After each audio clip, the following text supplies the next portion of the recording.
नमस्ते बच्चों, आज हम पढ़ने जा रहे हैं कक्षा 7 गणित का अभ्यास 1B। देखते हैं क्वेश्चन नंबर 1 है निम्नलिखित परिमेय संख्याओं को उनके सरलतम रूप में लिखिए। तो इससे पहले के पार्ट में मैंने आपको परिमेय संख्या बताई थी। परिमेय संख्या वह संख्या होती है जिसको P/Q के मान के रूप में रखा जा सकता है और P/Q जो होगा वह पूर्णांक के ही रूप में होगा।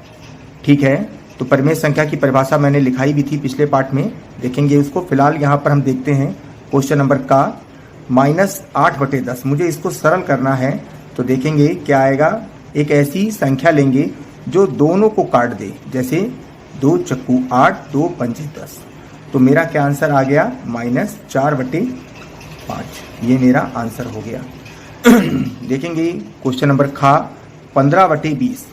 तो एक ऐसी संख्या जो दोनों को काट दे, 5 × 15, 5 चक्कू 20। तो हमारा आंसर क्या आ गया, 3/4। एक ऐसी, अब क्वेश्चन नंबर गा देखेंगे, एक ऐसी संख्या ढूंढेंगे जो दोनों में चली जाए, जैसे देखेंगे 5 × 25, 5 × 45। तो हमारा आंसर क्या आ गया, 5/9।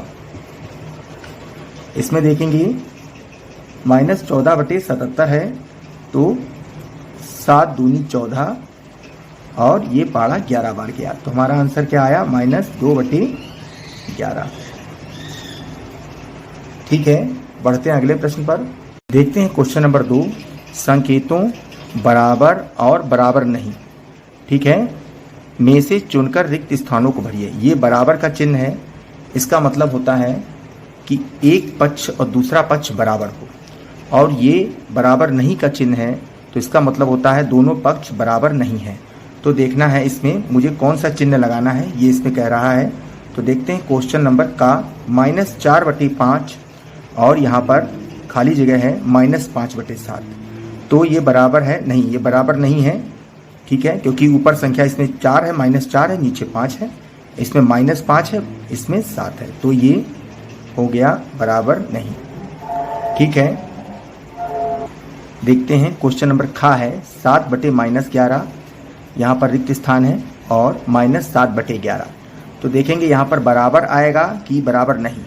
देखेंगे ये 7/11 है, नीचे माइनस लगा है, इसमें ऊपर माइनस लगा है। ध्यान रखेंगे भिन्न में चाहे आप ऊपर माइनस लगाएं, चाहे नीचे माइनस लगाएं, चाहे बीच में माइनस लगाएं, चिन्ह हमेशा ऋणात्मक ही रहेगी। अगर एक जगह कहीं पर माइनस का निशान लगा है, ऊपर, बीच में या नीचे, तो चिन्ह हमेशा ऋणात्मक ही रहेगी। देखिए ये भी भिन्न ऋणात्मक है और ये भी भिन्न, हमेशा ये भी भिन्न हमारी ऋणात्मक है। तो हमारा यहाँ पर क्या आएगा, इक्वल। ठीक है, यानी बराबर। ठीक है, बढ़ते हैं अगले सवाल पर। देखते हैं क्वेश्चन नंबर है -8/5 रिक्त स्थान -7/-4। तो पहले तो यही देख लें, ये माइनस माइनस कट गया। ये हमारी जो भिन्न है, परिमेय संख्या है, ये हमारी हो गई धनात्मक और ये है हमारी ऋणात्मक, तो ये बराबर नहीं हो सकती। ठीक है, अगला देखिए, ये प्लस की है भिन्न परिमेय संख्या और ये प्लस की, ये माइनस की है, तो ये हमारी बराबर नहीं है। ठीक है, बढ़ते हैं क्वेश्चन नंबर पर।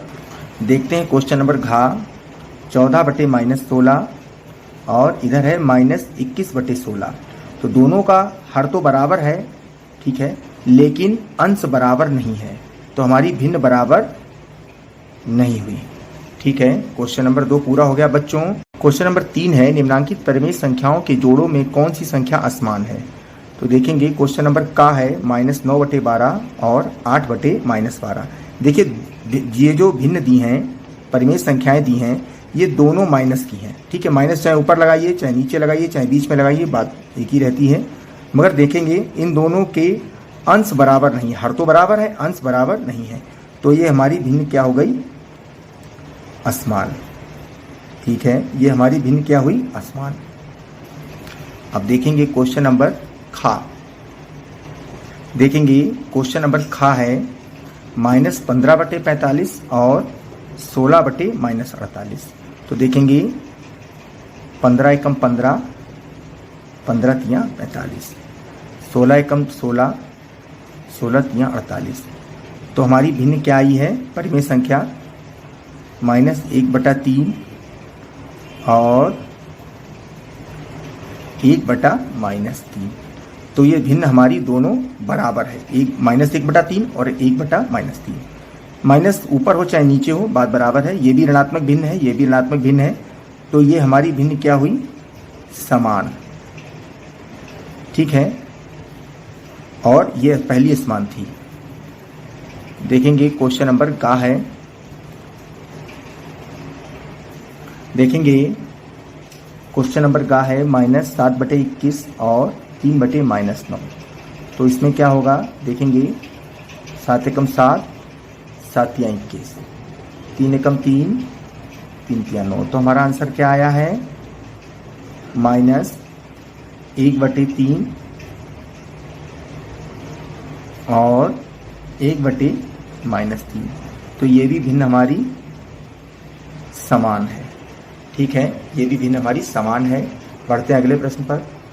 देखते हैं क्वेश्चन नंबर 3 का घा, -8/14 और 13/21। ठीक है, ये देखना है समान है कि असमान है।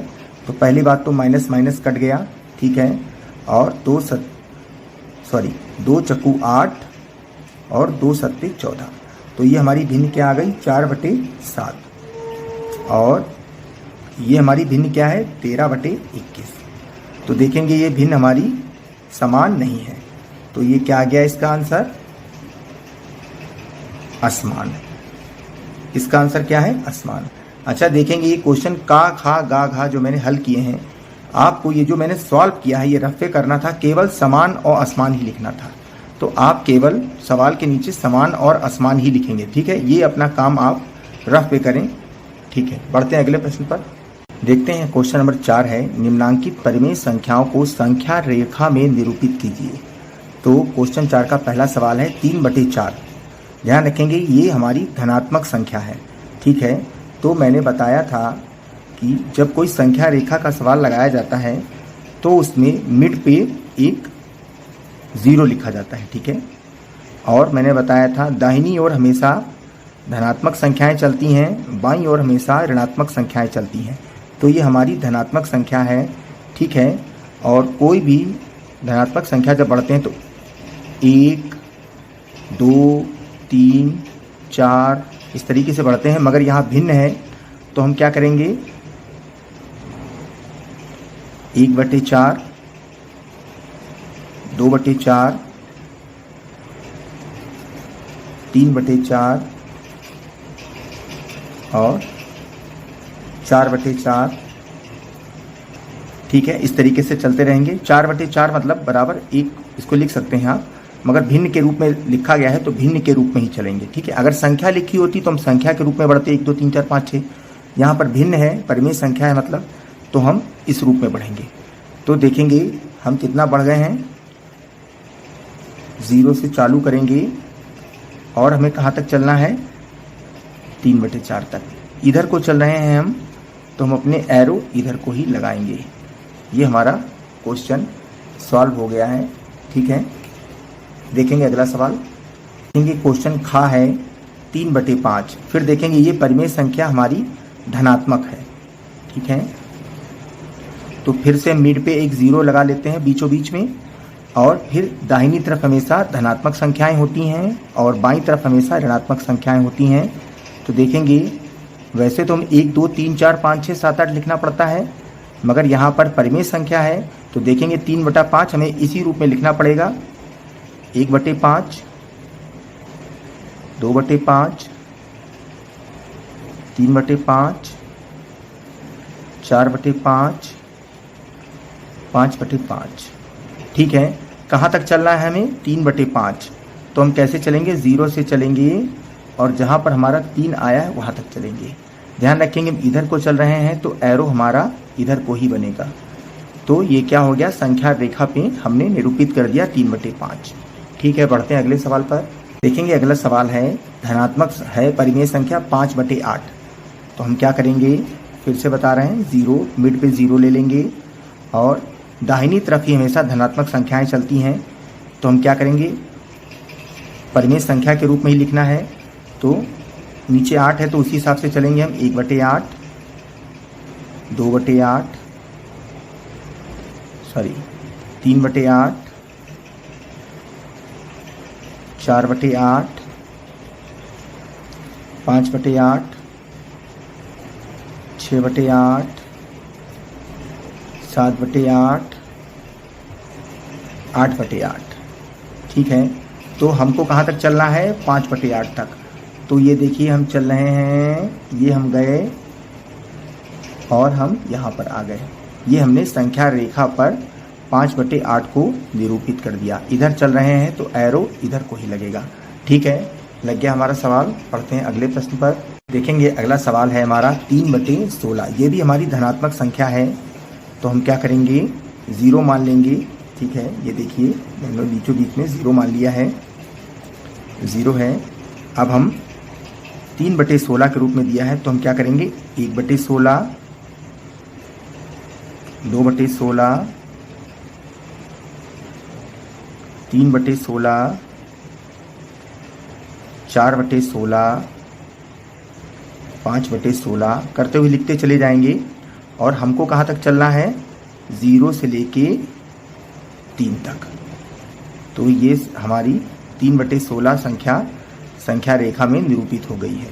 ठीक है, बढ़ते हैं अगले प्रश्न 5 पर। देखेंगे क्वेश्चन नंबर 5, निम्नांकित परिमेय संख्याओं के जोड़ों में कौन असमान है? तो 5 का सवाल है। -8/24 और 7/-21। तो देखेंगे 8 एकम 8, 8 तियां 24, 7 एकम 7, 7 तियां 21। तो क्या आ रहा है? -1/3 और 1/-3। तो ये देखेंगे दोनों 1/3 ऋणात्मक भिन्न है। दोनों 1/3 और 1/3 ऋणात्मक परिमेय संख्याएं हैं, तो दोनों हमारी समान है। ठीक है, बढ़ते हैं अगले सवाल पर। ये अगला सवाल है सवाल नंबर ख, -15/20 और 25/-3। देखेंगे 5 तियां 15, 5 चक्कू 20, इधर 5 25, 5 छक्का 30। तो इसका कितना आ गया? -3/4 और इसका कितना आया है? 5/-6। तो देखेंगे ये भिन्न हमारी असमान है। ये कौन सी भिन्न हुई? हमारी असमान। ठीक है, बढ़ते हैं अगले प्रश्न पर। देखते हैं क्वेश्चन 5 का गा, 0/-7 और 0/4।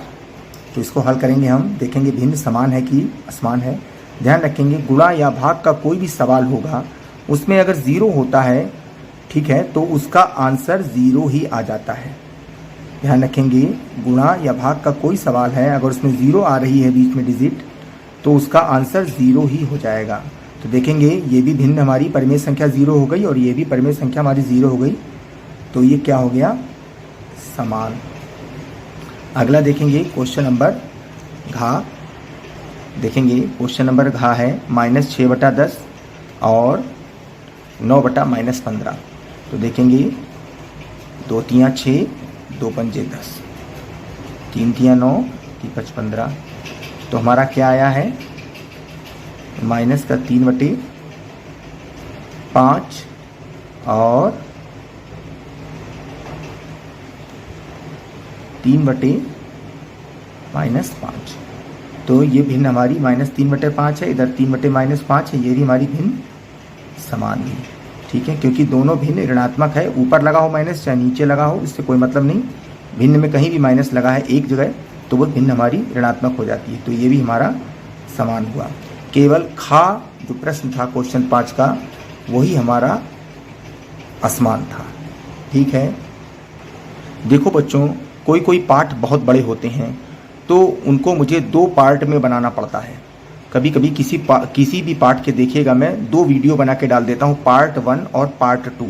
जब कोई पार्ट बड़ा हो जाता है तो उसको मैं 2 वीडियो में बनाकर डालता हूँ, क्योंकि अगर बहुत बड़ा पार्ट हो जाएगा और आप उसको पढ़ेंगे तो आप पढ़ते पढ़ते बोर हो जाएंगे।